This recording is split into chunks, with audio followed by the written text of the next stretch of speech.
like this? Okay.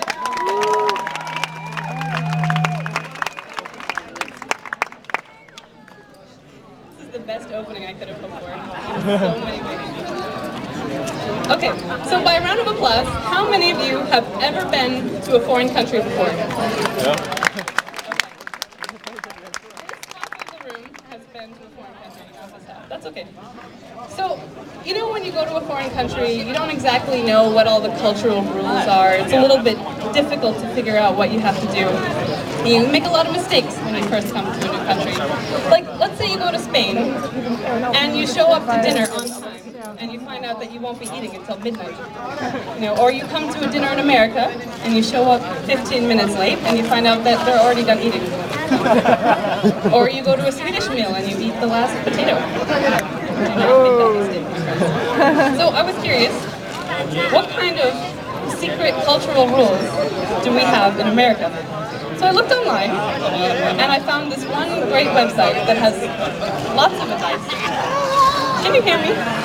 Tell them to shut up.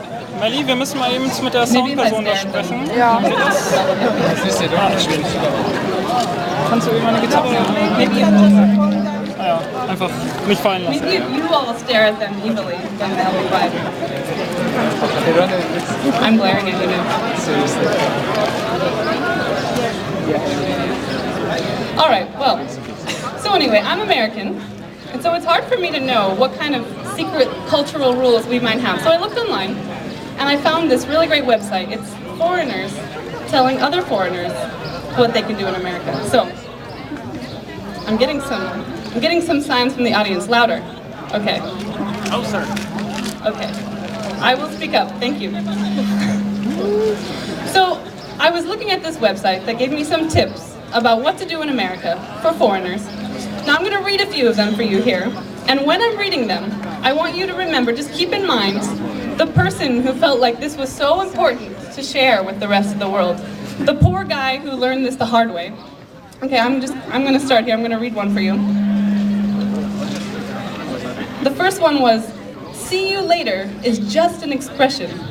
People say this even if they never intend to see you again." True. Really. It's a bit harsh, really, I think. Never. They never want to see me again.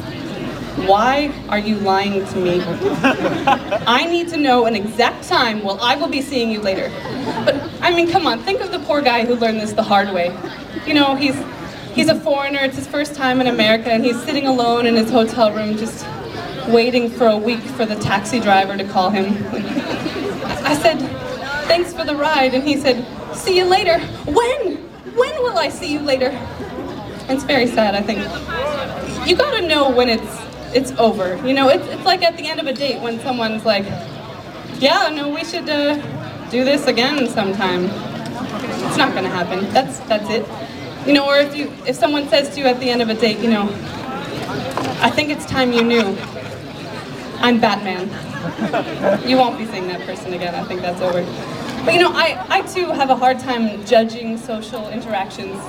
I'm biking around campus and I see someone biking towards me, and I don't know if it's one of those moments where I should stop or if we're just gonna say hi and keep biking. And then, you stop and she wasn't going to, and so she has to get off the bike, and it's sort of like, hey, how's school? Good. I'm gonna go now. And she's like, "What, really? You made me stop for that?" But it's even worse when you don't stop. And you're biking and you're like, "Hey," and then you hear the other person going, "How are you?"